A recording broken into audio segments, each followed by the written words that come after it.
이 시간 함께 나누실 말씀 구약성경 민수기 20장 2절에서 13절까지 말씀입니다.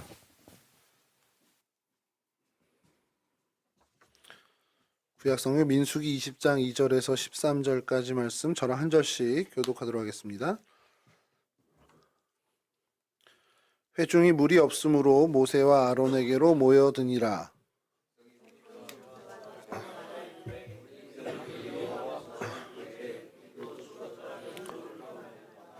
너희가 어찌하여 여호와의 회중을 이 광야로 인도하여 우리와 우리 짐승이 다 여기서 죽게 하느냐?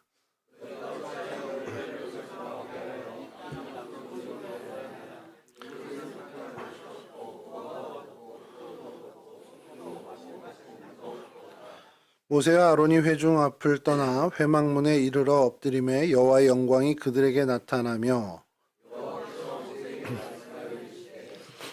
지팡이를 가지고 내 형 아론과 함께 회중을 모으고 그들의 목전에서 너희는 반석에게 명령하여 물을 내라 하라. 내가 그 반석이 물을 내게 하여 회중과 그들의 짐승에게 마시게 할지니라. 모세와 아론이 회중을 그 반석 앞에 모으고 모세가 그들에게 이르되 반역한 너희여 들으라. 우리가 너희를 위하여 이 반석에서 물을 내랴 하고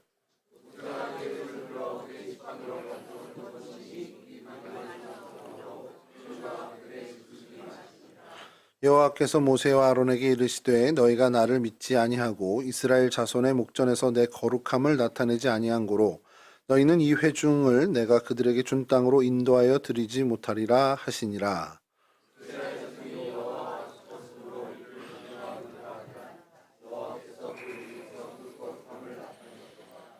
아멘. 예, 오늘 성경 속 장소는 가데스, 또 가데스 바네아 그곳이고요. 사건도 그곳에서 있었던 사건을 좀 살펴보려고 합니다. 가데스 바네아는 카데시 바르네아라는 이제 그 히브리어 말인데요. 거룩한 샘이라는 뜻을 가지고 있습니다. 원래 이곳의 이름은 그 거룩한 샘이라는 이름이 아니라 심판의 샘이라고 하는 엔 미스밭이라는 그 명칭이 원래 명칭인데 이게 이제 어느 세월이 지나면서 가데스 바네아, 그러니까 카데시 바르네아로 이렇게 바뀌게 됐죠. 뭐 이렇게 설명을 해드려야 소용없는 것이 사진을 좀 보겠습니다. 지도를 좀 먼저 보겠습니다. 첫 번째 지도인데요. 이제 좀 익숙해질 겁니다. 이게 구글 지도입니다. 구글 지도고 여러분 보시는 그 빨간 점 있는 거기가 가데스 바네아입니다.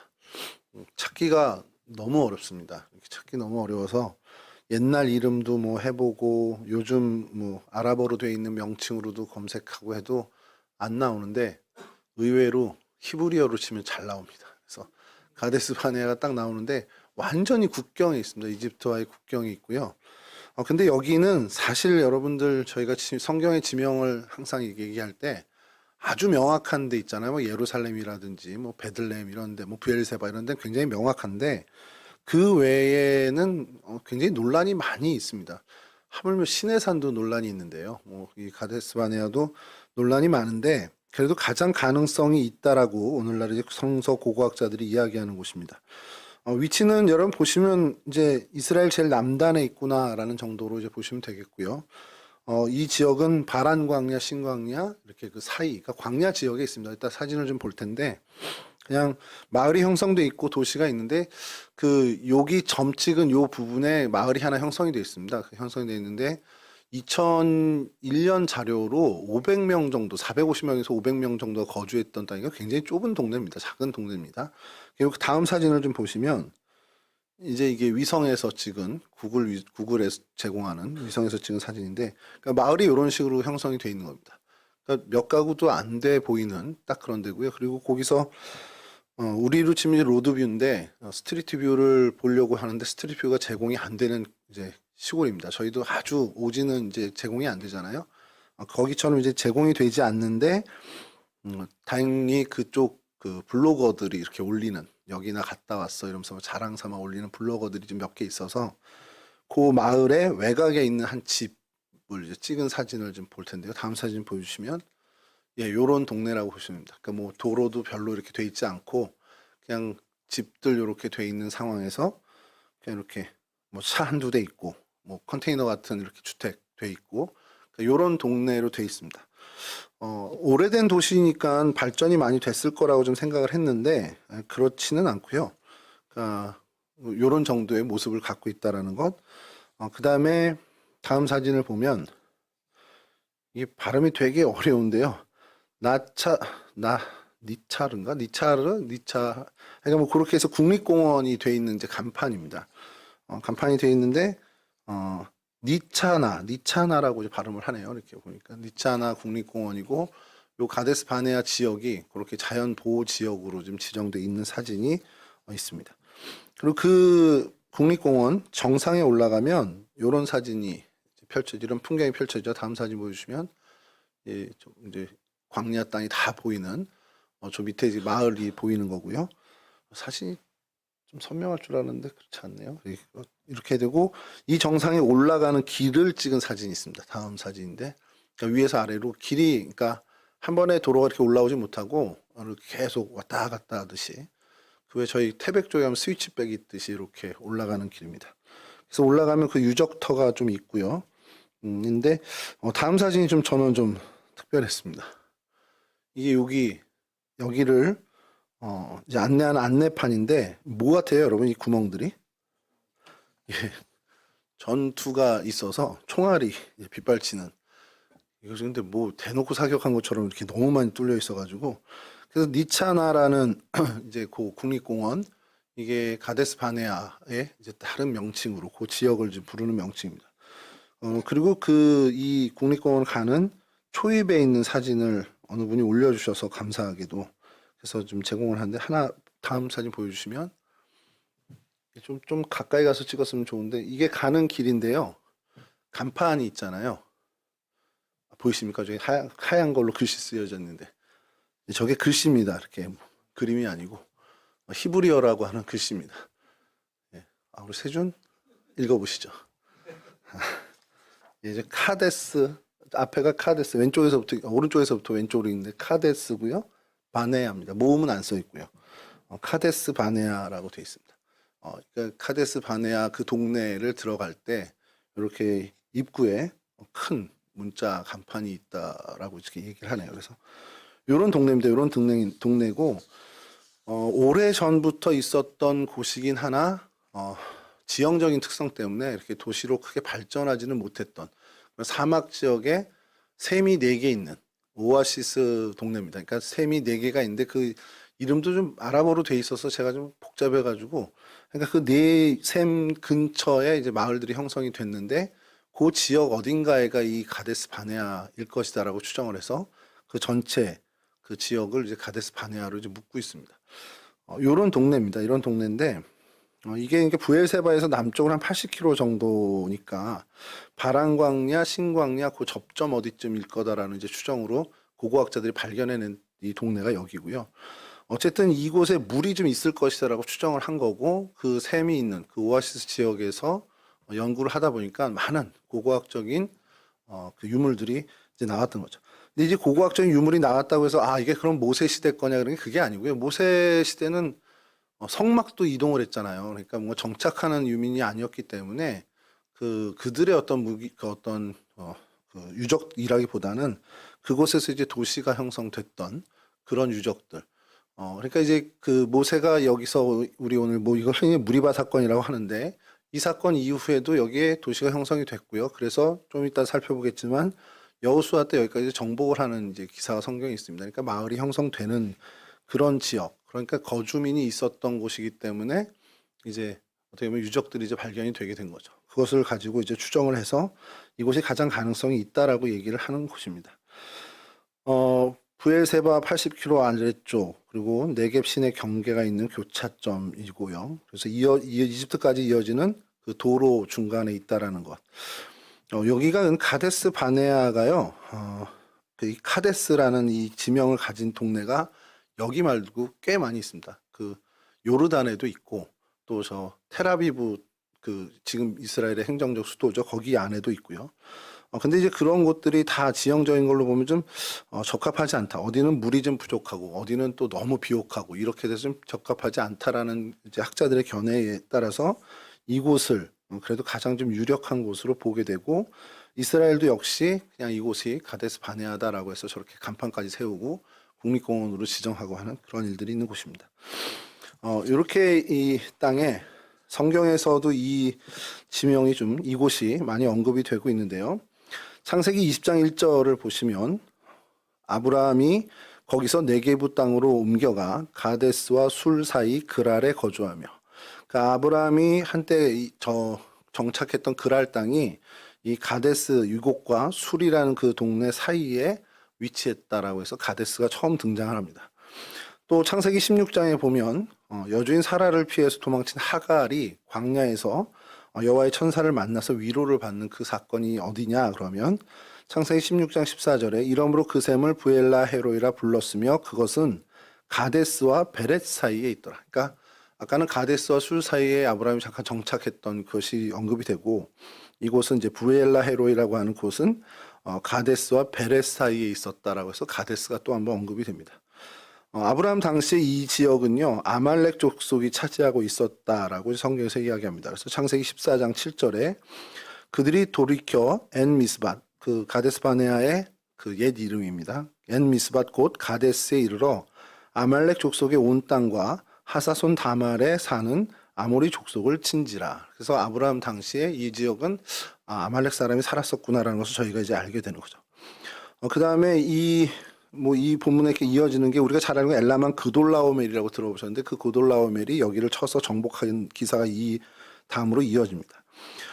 그래서 가데스 바네아 처음 말씀드렸던 것처럼 심판의 샘이란 그 뜻의 엔 미스밧으로 불렸다라는 것, 그리고 여호수아 15장 23절에는 게데스라고도 불립니다.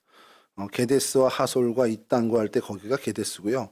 사무엘하 24장 6절에는 길르앗에 이르고 담딧 호시 땅에 이르고 또 다냐안에 이르러서는 시돈으로 돌아라는 그 기사에 담딧 호시를 주석에서 찾으면 가데스 바네아라고 이야기합니다. 그리고 에스겔 48장 28절에는 무리바 가데스라고 이야기를 하는데요. 이 무리바는 이제 오늘 좀 설명을 드리겠지만 어떻게 보면 이 가데스의 별명이 된 거죠. 그래서 가데스 바네아의 별명인 무리바, 그래서 무리바 가데스라고도 불렀다라는 것. 그리고 에스겔 40장 19절에는 이 무리바를 발음, 그러니까 모음을 좀 잘못 발음한 건지 아니면 좀 사투리인지 모르지만 무리봇 가데스라고도 이제 부르고 있습니다. 그래서 남쪽 다말에서부터 무리봇 가데스 물에 이르고 애굽 시내를 따라 대해에 이르나니 이는 남쪽이요, 이렇게 하면서 언급이 됩니다. 그리고 출애굽 이후에 시내산을 출발해서 백성들이 이곳에 당도하는데 10하루가 걸리는 그 기사가 있습니다. 신명기 1장 2절인데 호렙산에서 세일산을 지나 가데스 바네아까지 10하루길이었더라. 이때 이제 출애굽 여정에서 처음으로 이 가데스 바네아가 등장을 하죠. 여기서 또 가나안에 12명의 정탐꾼을 보낸 자리가 바로 이곳입니다. 그래서 민수기 13장 25절에서 26절은요. 40일 동안 땅을 정탐하기를 마치고 돌아와 바란 광야 가데스에 이르러 모세와 아론과 이스라엘 자손의 온 회중에 나와 그들에게 보고하고 그 땅의 과일을 보이고, 정탐꾼들이 돌아와서 이제 보고하던 장소가 여기라는 것이죠. 그 사건 사실은 오늘 좀 고민을 했던 것이, 오늘 이 본문의 사건을 좀 나눠야 될까 아니면 정탐꾼들의 이 사건을 나눠야 될까 하다가 정탐꾼 이야기는 저희가 성경 인물 갈렙할 때 한번 좀 여기서 저희가 한번 말씀을 나눠봤기 때문에 오늘은 그냥 가데스 바네아에서 이 무리바 사건에 대해서 좀 말씀을 나눠야겠다는 생각을 좀 하게 됐습니다. 그래서 여기서 이 정탐꾼들의 어쨌든 그 보고가, 부정적인 보고가 이스라엘 백성들의 마음을 좀 녹이게 되고, 그러면서 그들이 하나님에 대해서 이제 어떻게 보면 하나님을 부정하고 하나님께 이제 대항을 한 거죠. 그러니까 하나님의 노여움을 사서 이제 긴 40여 년의 광야 생활을 시작하게 되는 것이 사실 정탐꾼들의 이야기입니다. 민수기 33장 38절에요. 이스라엘 자손이 애굽 땅에서 나온 지 40년째 5월 초 하루에 제사장 아론이 여호와의 명령으로 호르산에 올라가 거기서 죽었으니. 그러니까 이 오늘 본문에 이제 나온 아론과 모세가 가나안 땅에 들어가지 못하게 된다라는 것의 결과로서 이 아론이 죽는 이 기사가 민수기 33장에 나옵니다. 그게 출애굽, 그러니까 애굽 땅에서 나온 지 40년째 5월에 있었던 일입니다. 그러니까 이 정탐 보고 하나로, 그 부정적인 정탐 보고로 인해서 40여 년의 긴 세월을 이들은 광야에서 유리하는 백성이 되었다라는 거. 그것을 저에게 굉장히 교훈으로 성경은 알려주고 있는데 오늘은 이제 그 사건보다는 이제 다른 사건을 좀 하려고 하고 무리바 사건을 좀 하려고 합니다. 어쨌든 이 38년의 방황, 38년 40년의 방황을 끝낸 다음에 이스라엘 백성이 다시 한번 가데스 바네에 오게 되는데 그때 오늘 본문 앞에 바로 있는 20장 1절에 미리암이 죽는 기사가 납니다. 첫째 달에 이스라엘 자손 곧 온 회중이 신광야에 이르러 백성이 가데스에 이르더니 미리암이 거기서 죽음에 거기서 장사되니라. 오늘 저희가 읽은 본문 바로 앞에 있는 1절입니다. 그리고 나서 이제 물이 없다고 원망하는 백성들로 인해서 분을 내고 또 모세가 반석을 2번이나 쾅쾅 치면서 하나님의 분노를 사게 된 오늘 본문. 여기서 이제 가데스 바네아가 성경에서 언급이 되죠. 그리고 이 사건은요, 여러분들 성경을 읽다 보면 이렇게 쭉 저희가 읽어 나가도 구약을 통독해 나가도 이 사건 어디서 비슷한 사건이 있었는데 이런 생각을 하실 거예요. 이게 출애굽기 17장에 똑같은 거의 비슷한 흡사한 백성들이 물이 없어서 막 모세를 원망하고 애굽으로 돌아갈 뻔한 게 좋을 것 같다 막 이런 얘기를 하면서 할 때 물이 나는 기사가 있습니다. 그게 여기랑 같은 일이야 라고 생각할 때는 전혀 다른 곳입니다. 거긴 르비딤 사건입니다. 르비딤 물 사건인데 그것과 오늘 사건이 거의 흡사한 정말 전개도 비슷하고요. 또 하나님 은혜 주시는 것도 비슷한 사건이 벌어집니다. 이것도 참 저희들에게 의미하는 것이 굉장히 크죠. 여하튼 그 르비딤 사건을 연상케 하는 오늘 본문의 사건이 성경에 등장하고요. 그리고 모세가 에돔 왕에게 사자를 보내서 왕의 길이라고 하는 왕의 길이라는 왕도를 이제 걸어가게끔 해달라고 요청했을 때 에돔 왕이 군사를 이끌고 나와서 불허를 하죠. 그래서 광야길을 돌아서 다시 저 요단 동편으로 가게 되는 출애굽 여정, 그 일이 있었던 곳도 바로 이 가데스 바네아입니다. 성경에서는 이렇게 가데스 바네아가 좀 등장을 하고요. 역사적인 사실로는 그 BC 8세기, BC 800년 전후의 유물들이 이곳에서 출토가 됩니다.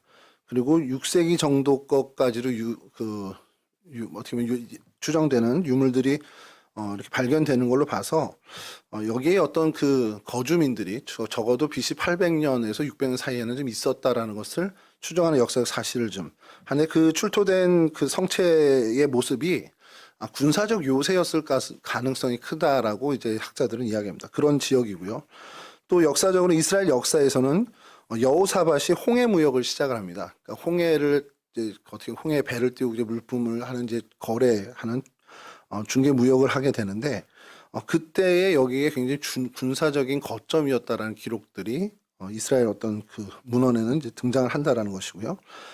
바사 시대죠. 이게 페르시아 시대 때의 사기 그릇들이 이제 출토가 됐고, 그래서 바벨론 포로기 이후에 이곳에서 사람들이 어쨌든 도시를 형성하고 살았다라는 어떤 그 고고학적인 그 일들을 이제 역사적 사건으로 좀 밝혀냈고, 또 나바테아인이라고 하는 그 사람들이 있는데 이게 좀 나바테인이 어떻게 우리 뭐 유장로님이나 박세준 형제는 이제 학교에서 들어보실 텐데 이게 뭐냐면 홍해까지 이르는 그 지역에 흩어져 사는 민족인데요. 이 이스마엘의 장락 느바요시라는 사람이 있습니다. 그 후예들이라고 이제 보통 이야기를 해요. 그래서 그 나바테인들이 아라비아 국가들을 어떻게 세우고, 그러니까 지금 아랍 국가들이죠. 아랍 국가를 세웠다라고 해서 역사학자들이 그렇게 얘기를 합니다. 그래서 메소포타미아 그쪽에서부터 이쪽까지 어떻게 굉장히 먼 넓은 지역에 이렇게 분포해서 이제 그 후손들이 살게 됐고, 이게 사네립한테 반란을 일으켰다가 그 아수르 군사들에게 강경하게 진압을 당했을 때 그때 사막으로 도망쳤다라고 역사에서는 그렇게 얘기합니다. 그 사람들이 나바투족 내지는 나바테인이라고 이렇게 불리는데 그 사람들의 거주지역. 그러니까 그냥 간단하게 얘기하면 너무 복잡해 무슨 소리예요? 그러면 그냥 아랍 사람들이 거주하는 지역이다라고 생각하시면 되고요. 그 지역에 마지막으로 정착했던 그 지배 민족은 동로마 제국이 이곳을 지배했었다라는 걸로 역사학자들은 이야기합니다. 저도 이거 조사로 너무 힘들어가지고 이게 유명한 데를 하려고 이제 하려고요. 이제 그 유명한 데 하면 자료가 너무 많은 거예요. 그래서 편하게 구하는데 이게 잘 모르는 곳을 이렇게 하다 보니까 그냥 성경 읽다가 여기 좋겠다고 하다 보니까 주보에는 실어놓고 일주일 동안 내내 그냥 고민을 했습니다. 그래서 오늘 여기서 있었던 사건은요, 저희가 알고 있는 무리바 사건입니다. 정탐 그 사건은 사실 좀 더 우리가 자주 좀 한 번씩 좀 사건을 다뤄볼 만한 말씀이기도 한데 그때 이제 뭐 우리 여호수아 갈렙 할 때도 다뤄봤고 또 앞으로 또 기회가 좀 많을 것 같은데요.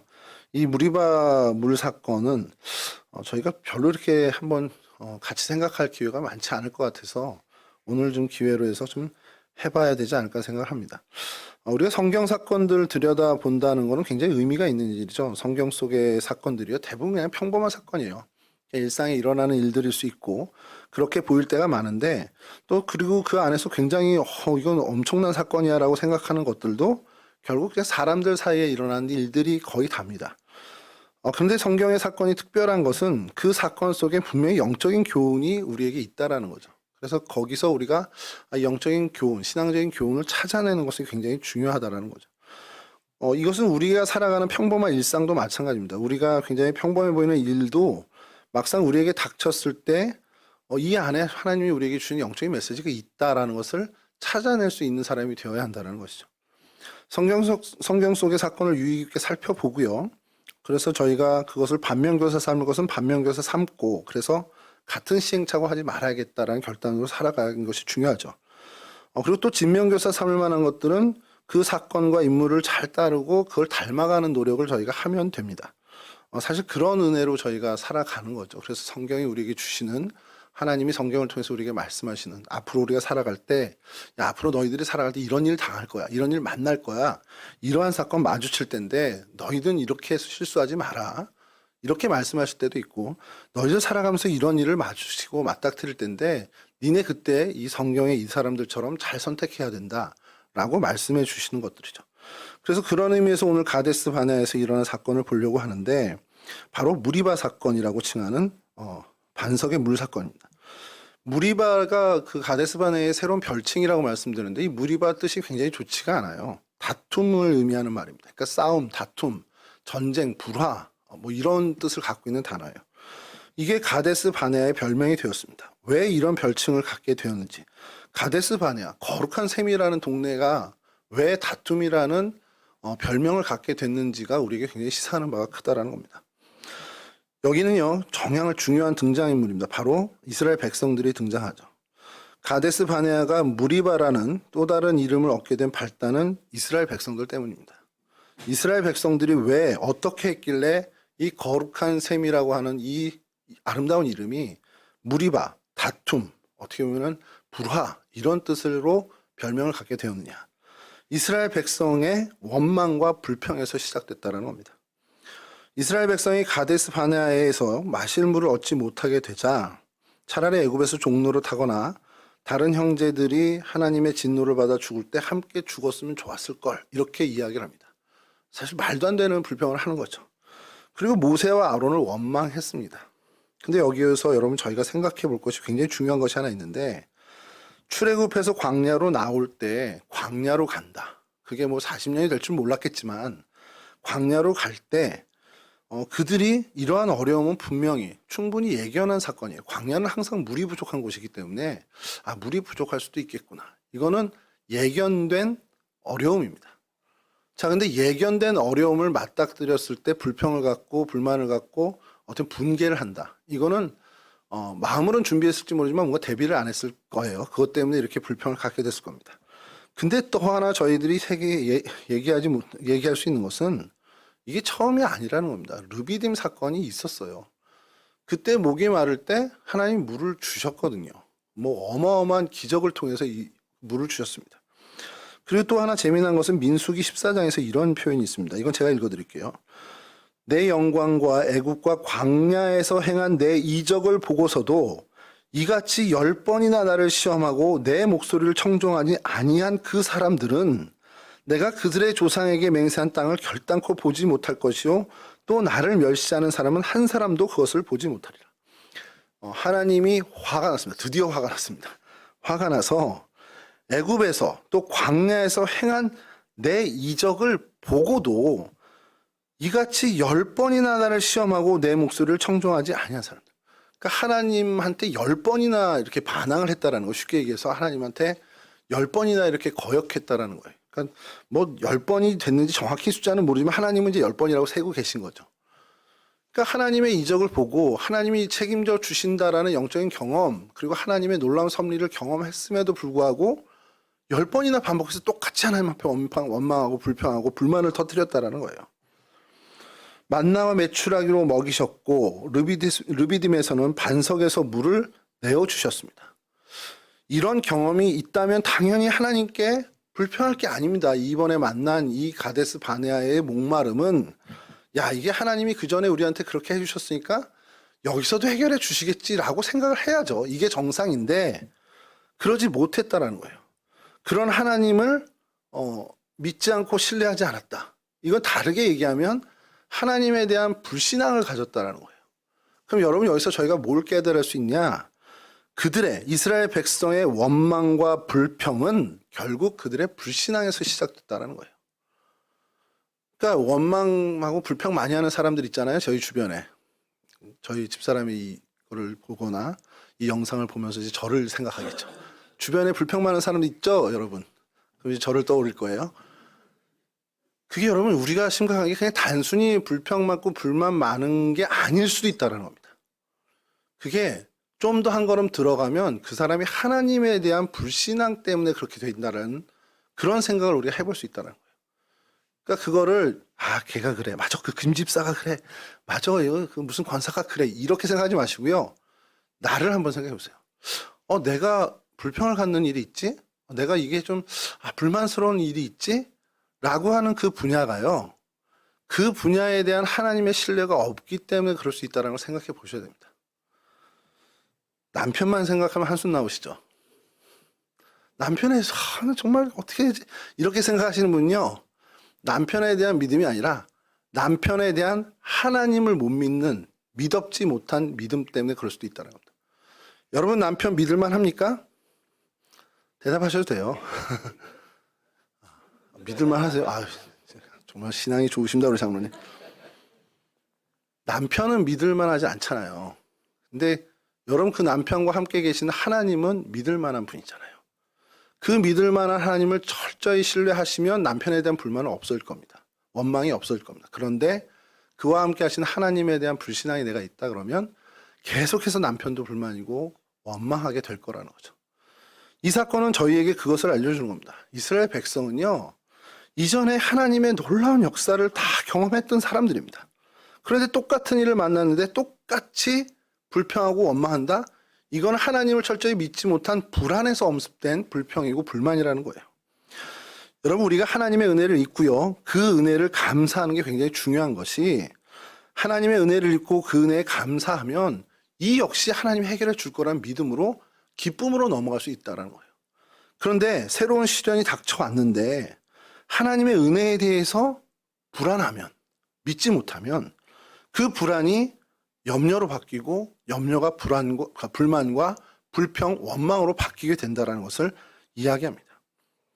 새로운 시련이 닥치면 은혜로운 하나님이 또 도와주시겠지 하는 굳센 믿음이 있어야 됩니다. 그렇지 못하면 이 시련 때 이젠 또 어떡하지? 이번엔 어떡하지? 지난번에 하나님이 도와줘서 가까스로 넘었는데 이번엔 안 도와주실지도 모르잖아. 그럼 어떡하지? 이렇게 된다는 거예요. 그 불안과 염려에 사로잡히면 사람은 짜증나고 불평 터뜨리고 원망할 수밖에 없습니다. 그게 우리예요. 그러니까 하나님에 대한 신뢰와 하나님에 대한 신앙이 우리의 삶을 완전히 바꿀 수 있는 정말 실제적인, 정말 실질적인 하나님의 도움이 우리 신앙에서부터 시작된다는 것을 우리 잊지 말아야 됩니다. 사도 바울은 저희에게 권면하죠. 빌립보서 4장 6절 7절에 여러분 잘 아는 말씀입니다. 아무것도 염려하지 말고 오직 모든 일에 기도와 간구로 너희 구할 것을 감사함으로 하나님께 아뢰라. 그리하면 모든 지각에 뛰어난 하나님의 평강이 그리스도 예수 안에서 너희 마음과 생각을 지키시리라. 왜냐하면 하나님이 이전에 똑같지는 않더라도 비슷한 위기와 어려움 속에서 나를 건져내 주셔서 여기까지 왔잖아요. 얼마나 감사합니까? 그럼 이번에 시련도 이번에 어려움도 똑같은 은혜 주실 거 아니야. 얼마나 기대됩니까? 그럼 감사함으로 가는 거예요. 그 믿음을 가지라는 것이 사도 바울의 권면이고 우리가 오늘 가데스 바네아 이 무리바 물 사건을 보면서 얻어야 되는 굉장히 중요한 교훈이라는 겁니다. 자, 이렇게 하나님에 대해서 시종일관 불평과 불만, 원망을 가지던 이스라엘 백성의 그 태도에 반해서 하나님은 어떠했냐? 하나님은 시종일관 은혜를 베푸시는 분이었습니다. 오직 원망과 불편으로 일관하는 이 이스라엘 백성을 대하는 하나님의 태도는 우리의 생각과 상상을 훨씬 뛰어넘는 분이었습니다. 하나님 모세를 불러요. 그리고 회중을 모아서 반석 앞에 서라고 하십니다. 그리고 반석에게 명령해서 물을 내라고 이야기하세요. 화날 법도 하죠. 얘네들은 도대체 내가 그렇게 해줬는데도 못 믿어? 이렇게 하실 만한데 모세가 사실은 엎드려 기도하죠. 하나님께 이 백성을 좀 긍휼히 여겨주십시오. 그 기도가 하나님의 마음을 정말 흡족하게 하신 것 같아요. 그러니까 모세를 보시고는 이 백성에게 은혜를 베푸시로 작정합니다. 그리고 모세를 불러서 회중을 모으고 야 반석에게 명해서 물을 내라 이렇게 명령해라. 그럼 물을 내가 내줄게 이렇게 하셨어요. 거기에는요 어떤 보복도 책망도 어떻게 보면 구사리도 없었습니다. 그들의 불신앙에 대한 책임 어떤 그것에 대해서 언급할 만도 하신데 전혀 그렇지 않았죠. 마치 그 우리 알고 있는 뭐 잃은 아들의 비유에 나오는 그 둘째 아들 재산 다 탕진하고 돌아온 그 아들을 품어주는 마치 그 아버지와 같은 모습을 저희가 발견합니다. 이런 모습으로 그런 은혜로 하나님이 이스라엘 백성을 대해주세요. 사실은 이런 모습이 하나님이 이스라엘 백성에게만 향한 모습이 아니라는 겁니다. 오늘 2023년을 살아가는 저희들에게도 하나님 동일한 모습으로 이러한 태도로 저희들을 품어주세요. 여러분 저희는 실수가 많습니다. 하나님 앞에 늘 잘하고 살지 않잖아요. 매일 정말 실수하고 매일 하나님 마음 아프게 하는데도 불구하고 하나님은 우리를 품어주신다는 거예요. 어느 분이 그러더라고요. 자잘못 따져서 하나님하고 이렇게 계산하면 여기 살아있을 사람이 누가 있을까 이렇게 얘기해요. 근데 저는 그 말에 되게 동의를 하는 게 하나님이 이런저런 하나하나에 대해서 어떤 율법같이 하나님의 계율에 대해서 우리가 어기냐 아니면 지키냐를 하나님이 정말 이렇게 감사하듯이 체크를 하시면 전 진작 죽었죠. 이렇게 50까지 못 왔죠. 그런데 그 모든 것을 하나님이 그냥 덮어주십니다. 그것을 눈 감아주시겠다는 게 아니라 기회를 계속 주시는 거죠. 하나님의 백성으로 살아갈 수 있는 기회를 계속해서 주신다는 겁니다. 그런 하나님이 이스라엘 백성에게 이렇게 베풀었던 그 은혜를 베풀었던 하나님이 오늘 저희들에게도 동일하게 하나님께서 은혜를 베풀어 주셨고 이스라엘 백성들이 그 어리석은 모습들에도 불구하고 이스라엘 백성 공동체가 다시 가나안에 들어간 것처럼 우리에게도 하나님은 그 은혜의 길을 계속해서 예비해서 베풀어 주신다는 거죠. 선물을 받을 만한 자격이 있는 사람에게 주는 건 정말 상급일 수 있고 선물이죠. 근데 그것을 절대 저희는 은혜라고 표현하지 않습니다. 은혜는 다른 거죠. 자격이 없는데 받는 겁니다. 하나 자격이 없는데 주는 거. 그게 바로 은혜입니다. 하나님은 지금도 우리에게 이 은혜를 주시겠다고 하시고 계속해서 주고 계십니다. 그러니까 우리는 이 은혜를 잊지 말아야 되고요. 그 은혜가 나한테 당연한 것이 아니라 정말 내가 받을 수 없는 것을 주셨다라는 생각으로 정말 하나님 앞에 감사하는 마음으로 살아야 되고 그 은혜를 날마다 사모하는 삶을 살아야 한다는 겁니다. 가데스 바네아에서 벌어진 이 사건, 이 무리바 사건, 반석에서 물이 터지는 사건, 우리의 불평과 불만을 보고 또 동시에 한없는 하나님의 은혜를 목격하는 정말 어떻게 보면 아이러니한 사건입니다. 한편에는 이스라엘 백성, 혹 우리의 모습이죠. 불평, 불만으로 채워져 있는 그 모습을 보고 반대편에 계시는 하나님의 한없는 은혜를 보는 사건. 그러니까 이 사건을 보면서 우리는 우리의 삶의 자세를 어떻게 가져야 할지 생각을 깊이 해야 된다는 거예요. 내 삶에서 감사함이 없는 불평, 불만을 이어갈지 아니면 하나님이 한없이 베풀어 주신 그 은혜를 보며 감사하는 삶을 살아야 할지를 우리는 결정해야 된다는 겁니다. 결정은 정해져 있죠, 사실. 정해져 있는데 이 감사함으로 늘 산다라는 게 쉽지가 않다라는 거예요. 우리 안에 불평과 불만이 늘 내재되어 있습니다. 우린 그런 죄인이기 때문에 우리는 항상 그런 DNA가 있어요. 그러니까 그 불평과 불만을 근본적으로 줄여야 하는데 그 방법이 다시 말씀드리지만 믿음이라는 것뿐입니다. 불평, 불만, 원망의 본질적인 요인이 우리 안에 깊숙이 박혀있는 정말 뿌리 깊은 불신앙 때문이라는 것을 우리가 아니까 이제 해결을 해야 됩니다. 바로 믿음으로 해결을 해야죠. 새로운 상황이 펼쳐졌을 때 이제까지 일관되게 은혜를 베풀어 주신 그 하나님께서 여전히 변함없이 동일한 은혜를 베풀어 주실 것이라는 믿음을 가져야 합니다. 그 믿음이 우리에게 넘쳐나야 해요. 그럼 상황을 보는 중에 그 모든 우리의 되어지는 일들을 바라보면서 하나님에 대한 기대가 생기고 그래서 하나님께 대한 감사로 이어지게 된다는 겁니다. 왜냐하면 이 일을 통해서 나에게 가장 선한 일을 이루시겠구나. 그 믿음이 확고하다면 이 일을 통해서 은혜를 주시는데 감사할 수밖에 없잖아요. 그것을 저희가 가져야 한다는 거죠. 제가 이렇게 그 결론을 내놓고 이게 여러분들에게 새로운 일도 아닐 거고 저 스스로도 이건 매일매일 생각하는 건데 잘 안 되는 거잖아요. 그럼 구체적인 방법을 제시해야지 맨날 감사하고 믿음을 키우세요 이렇게 얘기하면은 여러분들이 생각할 거 아니야. 그냥 믿음 키우는 거 아는데 어떻게 키우냐고 이렇게 얘기하실 거 아니에요. 그래서 제가 곰곰이 생각하면서 나름대로 또 기도를 했죠. 역시 기도라니까 하나님이 답을 주시네요. 여러분 이거 어떻게 얻었냐면 유치부 설교 이렇게 준비하다가 항상 기뻐하라 쉬지 말고 기도하라 범사에 감사를 외웠어요. 이렇게 애들 외우게 했어요. 근데 이게 쉽지 않잖아요. 그러면서 순서를 생각합니다. 항상 기뻐하고 항상 쉬지 말고 기도하고 범사에 감사하고 성경 순서대로가 안 되는 거예요. 제 삶에서. 그래서 제 경험을 비추어서 그 순서를 정해봤습니다. 그랬더니 쉬지 않고 기도하는 게 먼저더라고요. 저는 적어도. 쉬지 않고 기도하니까 여러분 시각이 바뀌잖아요. 어제 일어난 그 슬픈 일도 기도하고 나면 보는 관점이 달라집니다. 그래서 그 관점이 어디로 주로 향하냐면 이 일을 통해서 하나님 나한테 이렇게 좋은 일을 주셨구나. 그러니까 쉬지 않고 기도하면 하나님이 우리에게 베풀어 주시는 그 놀라운 일들, 모든 일들이 가장 나에게 합력해서 선을 이루는 일들로 보여지더라는 거죠. 그리고 확신이 쓰더라는 거예요. 그러니까 여러분 어때요? 감사하죠. 이것 통해서 하나님 나한테 이런 좋은 일을 주시려고 이런 일을 벌어주셨구나. 이게 내가 이렇게 봤을 때는 별로 안 좋은 일이었는데 기도하니까 이게 내게 좋은 일인 걸 하나님 깨닫게 해주시네. 그러니까 너무 감사한 거예요. 이 일을 저에게 허락하시는 하나님이 너무 감사한 거예요. 자, 그랬더니 모든 일이 다 감사해. 내 주변에 벌어지는 많은 일들이 감사해. 심지어 살찐 것도 감사해.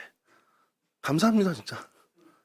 자, 그럼 어때요? 모든 게 감사하면 항상 기쁘게 살 수 있습니다.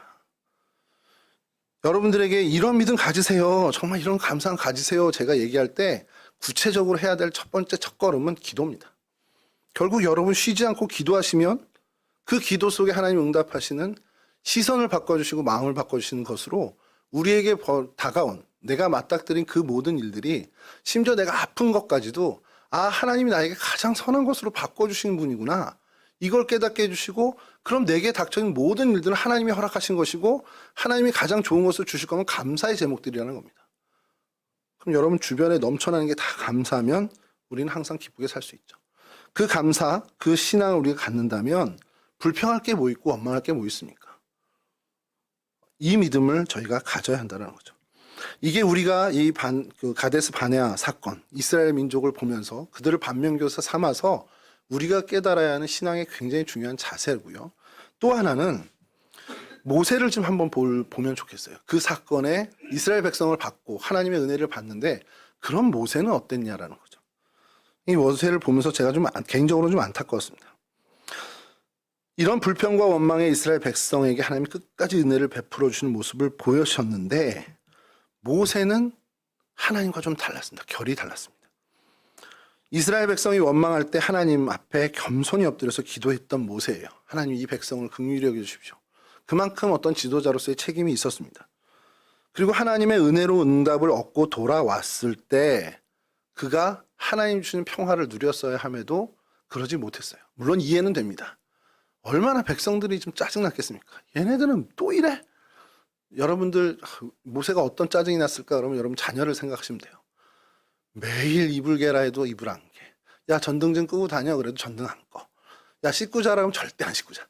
매일 똑같이 그렇게 하면 짜증이 나죠. 모세도 그런 심정이었을 거예요. 똑같진 않았겠지만 이해가 되는 겁니다. 근데 성경은요 이러한 모세의 행동을 책망합니다. 하나님의 거룩함을 훼손했다고까지 좀 하나님의 능력을 가리는 망령된 행동이었다고까지 이 모세를 질책합니다. 성경의 내용이 그래요. 그 정도인가라는 생각이 들 정도지만 하나님은 모세의 그 행동을 그렇게 평가하셨습니다. 그리고 이 일 때문에 모세가 어떻게 됐습니까? 가나안에 들어가지 못했다라는 거예요. 이건 정말 좀 억울한 일 중에 하나인 것 같아요. 아니 이게 뭐 얼마나 대단한 일이라고 백성들 향해서 조금 화냈고 그랬다고 분노를 참지 못했다고 야, 가나안 땅을 못 가게 하셔? 근데 그만큼 하나님은 이러한 일에 예민하시다라고 우리가 받아들여야 한다는 거죠. 우리가 가끔 그래요. 분노를 폭발하면서 이제 스스로를 포장하죠. 저도 많이 그랬는데 이건 하나님을 대신한 거룩한 분노라고 스스로 착각할 때가 있습니다. 예컨대요, 복음을 핍박한 어떤 세력을 보면서 저희 붕괴하죠. 진짜 가서 좀 싸워야 되는 거 아니야? 라는 생각까지도 합니다. 그리고 우리 주변에 만나게 되는 하나님의 은혜를 이용해 먹는 사람들, 신앙을 이용하고 신앙 공동체를 이용하는 사람들을 볼 때 또 우리 마음이 붕괴가 일어나죠. 크리스찬으로서 하나님의 은혜를 마음껏 누리면서도 전혀 감사하지 못하고 늘 불평불만 갖는 사람들을 주변에서 볼 때 우리의 마음이 불편하고 그들을 향해서 사실 심지어 화까지 나기도 합니다. 우리 주변에 있는 교인들이라고 하고 또 성도들이라고 하고 크리스천들이라고 하면서도 어떻게 보면 복음을 싸구려로 만드는 사람들을 주변에서 볼 때 우리 또 화가 나죠. 그럴 때 소위 우리는 거룩한 분노라고 우리 분노를 포장해요. 저도 그랬습니다. 그런데 여기서 우리가 주의해야 되는 건 그게 진짜 하나님의 마음을 품은 하나님의 경노함, 그러니까 하나님의 정말 그 마음을 품고 거룩한 분노를 품는 것도 있겠죠. 근데 아닌 경우 내 감정에 속아서 내가 내 분을 품으면서 붕괴하면서 이게 거룩한 분노야 라고 할 때도 있다라는 겁니다. 이걸 굉장히 우리가 주의 깊게 어떻게 보면 정말 나를 살펴야 되는 일이라는 거죠. 왜냐하면 이게 모세도 실수를 했거든요. 그리고 이게 하나님이 굉장히 싫어할 만큼 가나안에 못 들어가라고 할 만큼 그 위중하다고 하나님이 정말 그렇게 민감하게 보시는 그러한 사항이라는 것을 우리가 깨달아야 한다는 겁니다. 모세가 여기서 실수를 했어요. 성경은 그렇게 얘기합니다. 마치 하나님의 마음과 입장에서 감정을 폭발한 것 같이 우리는 봅니다. 야, 도대체 너희들에게 언제까지 이렇게 물을 내줘야 돼? 라고 모세가 화를 낸 게 사실 하나님의 입장이고 하나님의 마음일 것 같은데 저희가 볼 땐 하나님은 그렇지 않았다는 거예요. 하나님이 개의치 않고 은혜를 베푸셨습니다. 하나님이 다 덮고 은혜를 베푸셨어요. 근데 그럼 모세도 다 덮고 은혜를 베푸는 하나님의 도구가 되어야 한다는 겁니다. 근데 모세의 태도는 그러지 못했다는 거예요. 하나님의 그저 은혜의 도구가 되면 그뿐이었는데 거기서 자기의 감정을 드러낸 거예요. 그러니까 내 자신이 살아난 겁니다. 내가 죽지 않고 내 안에서 내가 살아난 겁니다. 하나님의 역사 속에서 하나님의 그 진행함 속에 그냥 그대로 잘 하나님의 도구 돼서 가야 되는데 그게 아니라 하나님을 거스리는 내가 그 안에서 살아났다라는 거예요. 하나님은요, 우리가 생각해야 될 것이 우리에게 하나님의 도구가 되어서 하나님의 일을 위임하신 거는 있지만 하나님을 대신한 감정 폭발을 위임하신 적은 없다라는 겁니다. 하나님이 우리에게 위임한 사항은 그저 하나님의 도구됨으로 하나님의 관용과 용서, 자비와 긍휼을 베푸는데 우리에게 위임을 하셨다는 거죠. 근데 여러분 이게 참 어렵죠. 우리가 정말 이러한 필요한 자세를 성경에서 분명히 알려주고 계시는데도 불구하고 우리가 이것을 잘 따라가지 못할 때가 많습니다. 제가 요 모세의 모습을 보면서 참 모세가 얼마나 이스라엘 백성들에게 관심이 많고 사랑이 많으면 또 이런 실수를 했을까라는 생각을 하면서 요한복음 말씀이 갑자기 떠오르는 거예요. 부활하신 주님이 디베랴 바다, 그러니까 갈릴리 바다에 가서 7 제자를 다시 만납니다. 그리고 그곳에서 베드로를 회복시키시죠. 네가 나를 사랑하냐 3번 반복하면서 회복시키시죠. 그때 베드로에게 이야기하는 것이 그래요. 젊었을 땐 네가 네 스스로 띠띠우고 너 다니고 싶은 데 다녔는데 너 나이 들면 사람들이 너 띠띠우고 네가 원치 않는 곳으로 때리고 갈 거야. 이러면서 그가 어떠한 죽음으로 하나님께 영광을 돌릴까를 미리 알려주신 것이라고 요한이 기록을 합니다. 그러니까 이제 어떻게 순교할 거야 라고 이제 주님이 말씀해 줬다는 거죠. 자, 그 말을 들은 베드로도 알았을 거예요. 내가 이렇게 주님의 영광을 위해서 순교하겠구나. 근데 베드로가 갑자기 거기서 쟤는 어떻게 돼요? 얼마나 궁금했으면. 요한은 어떻게 돼요? 주님 이렇게 물어본 겁니다. 저희랑 똑같죠? 야, 너 이렇게 될 거야. 너 앞으로 이렇게 하나님이 저에게 우리의 어떤 비전을 주고 막 그러는데 김 집사는요? 저는 이런데 김 집사는 어때요? 이렇게 하실 거라. 저희는 그렇게 한단 말이에요. 베드로가 똑같습니다. 자, 그런데 주님께서 뭐라고 합니까? 요한복음 21장 22절 제가 읽어드리겠습니다. 예수께서 이르시되 내가 올 때까지 그를 머물게 하고자 할지라도 네게 무슨 상관이냐? 너는 나를 따르라. 이거 세 번역으로 말씀드리면요. 야, 내가 올 때까지 걔를 살아있게 한들 그게 너랑 무슨 상관이니? 너는 나를 따라. 이렇게 말씀하신 거예요. 자, 근데 이게 초대교회에 엉뚱하게 소문이 나서 요한은 죽지 않아 이렇게 소문이 났대요. 순교하지 않아 이렇게 퍼졌다는 겁니다. 그러니까 요한복음을 기록할 당시에도 이 소문이 여전했던 것 같아요. 그러니까 요한이 그게 굉장히 불편했는지 요한복음을 기록하면서 이 사건을 언급하고 바로 잡습니다. 주님의 말씀은 죽지 않는다가 아니라 내가 올 때까지 살려놓은들 넌 무슨 상관이냐? 넌 상관없다. 그 얘기를 하신 거다라고 바로 잡죠. 여러분 이게 우리가 가져야 될 굉장히 중요한 신앙의 자세라는 겁니다. 이스라엘 백성들 불평과 불만, 그 때문에 마음 아파하는 하나님, 그것 때문에 기도한 모세, 그리고 그 모세의 기도를 들으시고 하나님은 이스라엘 백성에게 은혜를 베푸셨죠. 그럼 모세는 지팡이를 가지고 가서 바위에게 명해서 물을 내기만 하면 되는 건데, 왜냐하면 하나님이 하라는 것만 하면 되는 거니까. 근데 화날만 하죠. 근데 하나님이 괜찮으시다잖아요. 하나님이 괜찮은데 하나님 은혜 주시겠다는데 왜 네가 분개하냐? 이 얘기를 하시는 겁니다. 이스라엘 백성에게 가서 거칠게 질책하죠. 반석을 지팡이로 2번 꽝꽝 내리치면서 물을 냈습니다. 성경 어디에도 지팡이로 바위를 내리치라는 명령 없습니다. 바위에게 가서 명해라만 있습니다. 지팡이를 내리는 그 퍼포먼스 할 필요가 없었던 거예요. 근데 한 번도 아니고 2번이나 쾅쾅 내면서 뭐라고 얘기합니까? 반역한 너희여 들으라. 우리가 너희를 위하여 반석에서 물을 내랴. 하나님이 언제까지 너희한테 물 줄 것 같아? 이게 아니라 야 내가 언제까지 너희한테 이렇게 해야 돼? 하나님이 빠진 모세와 아론만이 등장하게 됐다는 겁니다. 이게 사실은 어떻게 보면 신학적으로 저희가 이제 뭐 논란할 것도 많이 있지만 여하튼 그걸 다 저희가 자르고 중요한 거는 하나님이 말씀하신 것만, 하나님이 내게 맡긴 것만, 그것만 준행해도 우리는 충분하고 사실 그것도 다 하기 힘들다는 겁니다. 근데 그 주변에 쟤 왜 저렇게 안 돼? 얘 왜 아직도 이게 안 돼? 이거 하지 말라는 거죠. 예전에 여러분들 잘 아는 장모국 목사님이 제가 같이 사역을 한 적이 있습니다. 그때 이제 전도사 2명, 3명이죠. 3명이 같이 하는데 장모 목사님이 교육부를 맡았는데 그냥 저한테 다 넘기고는 다른 일에 이제 집중하시고는 저한테 교육전도사들 이렇게 좀 하라고 지도하라고 해주셨어요. 근데 한 친구가 안 돼요. 막 답답할 정도로. 근데 제가 또 이렇게 화를 내는 성격이 아니잖아요. 그래서 지능적으로 괴롭혔습니다. 괴롭혔더니 장 목사님이 주더니 그냥 놔둬. 하나님이 다 알아서 할 거야. 그러시는 거예요. 근데 그게 저한테 그날 굉장히 크게 큰 울림으로 온 거예요. 그래 내가 쟤를 이렇게 쟤라고 주면 그 전도사를 그렇게 할 필요가 없지. 하나님이 다듬으시고 하나님이 기르시겠지. 그러니까 마음이 너무 편해지고 천국을 살기 시작한 거예요. 여러분 우리에게 하나님이 주시는 건요. 저들과 비교하지 말고 견지하지 말라라는 겁니다. 하나님이 우리에게 맡긴 거 그거에만 집중하라는 거예요. 옆에서 막 동요시키죠. 동요됩니다. 근데 노력하라는 겁니다. 동요되지 않고 하나님이 나에게 맡긴 거에만 집중하자라는 겁니다. 그러면 그들은 하나님이 책임질 거예요.